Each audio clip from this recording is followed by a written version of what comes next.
Good morning everyone. मैं अनिल कुमार कुजूर। मैं पिछले 10 वर्षों से राजकीयकृत +2 उच्च विद्यालय बालूमाथ में मैं अंग्रेजी शिक्षक के पद पर कार्यरत हूँ। आज मैं आप लोगों को 10th स्टैंडर्ड की किताब से एक पाठ का चयन किया हूं और उसको मैं एक्सप्लेन करने जा रहा हूं और उस टॉपिक का नाम है ग्लिम्पसेस फ्रॉम इंडिया। सबसे पहले हम ग्लिम्प्स की बात को समझेंगे। ग्लिम्प्स मतलब होता है झांकी। झांकी तो अगर हम भारत की बात करें तो हमारा देश बहुत विशाल है और विशाल होने के नाते हमारे यहाँ अलग अलग संस्कृति के लोग हैं, धर्म, भाषा, है ना, आदि के लोग यहाँ पर रहते हैं। सब एक साथ मिल करके रहते हैं। कश्मीर से कन्याकुमारी तक विभिन्न प्रकार के लोग वहाँ पर हमको मिलेंगे। तो हम सब व्यक्तियों के बारे में हम नहीं जा सकते हैं, उनके बारे में हम बातें नहीं कर सकते हैं। पंजाब के लोगों के बारे में, हरियाणा के बारे, दिल्ली के बारे हम नहीं बात कर सकते हैं। लेकिन हमारे पाठ्य पुस्तक में 3 विषयों के बारे में, 3 जगहों के बारे में जिक्र किया गया है। और पहला है अ बेकर फ्रॉम गोवा, दूसरा है कर्नाटक में एक खूबसूरत जगह है मैंगलोर के नज़दीक, समुद्र तटीय भाग है, कूर्ग कहते हैं, और तीसरा है टी फ्रॉम असम। और ये जो तीनों पाठ हैं एग्जामिनेशन पॉइंट ऑफ व्यू में तीनों जो है काफ़ी इंपॉर्टेंट है। तो आज मैं अ बेकर फ्रॉम गोवा के बारे में थोड़ा एक्सप्लेन करूंगा।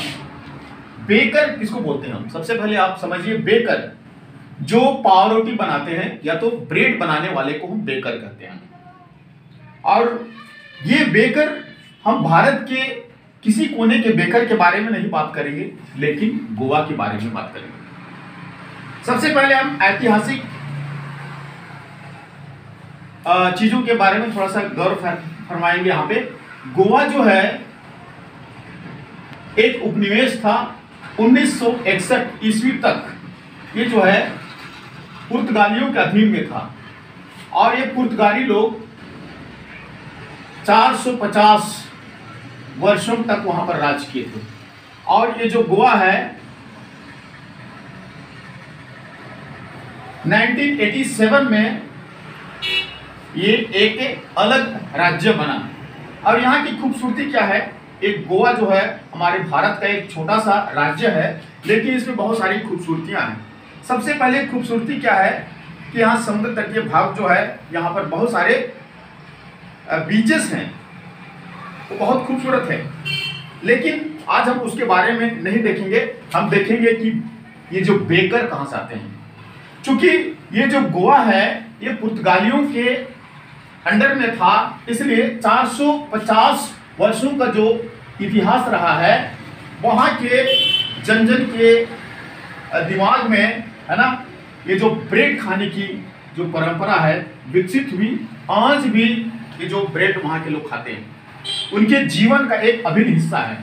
इसलिए जो लेखक बताते हैं, अगर गोवा की किसी भी गांव में आप जाएंगे तो वहाँ पर बड़े बुजुर्ग जो हैं वो पुर्तगालियों के बारे में जरूर बात करेंगे और पुर्तगालियों के अलावे उनके द्वारा बनाए जाने वाले और खाए जाने वाले ब्रेड की बात वो जरूर करते हैं।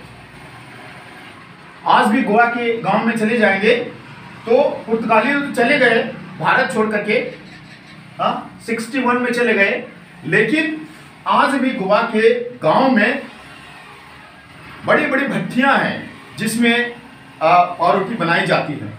और एक खास जाति होती थी जिसको हम बेकर बोलते हैं, और वहाँ की भाषा में उनको पादेर कहा जाता था, आज भी वहाँ पर हैं। यूँ तो भट्टी बुझ गई है, लेकिन चिंगारी आज भी है। आज भी यहाँ तहाँ जहाँ तहाँ जो है आज भी बड़ी बड़ी भट्टियाँ हैं, वहाँ पर पावरोटी बनाई जाती है। लेखक बहुत इंटरेस्टिंग चीज़ यहाँ पर बताएंगे। जब लेखक छोटे थे तो कहा जाता, वो कहते हैं कि जो ब्रेड वाला आता था दाहिने हाथ में वो डंडा लिया रहता था, बांस का डंडा होता था, और बांस के डंडे में घुंघरू लगी हुई रहती थी, और उसके सिर पर एक टोकरी होती थी जिसमें बहुत सारे ब्रेड हुआ करते थे, और वो घर घर जाकर के बेचते थे, जाते थे और आते थे।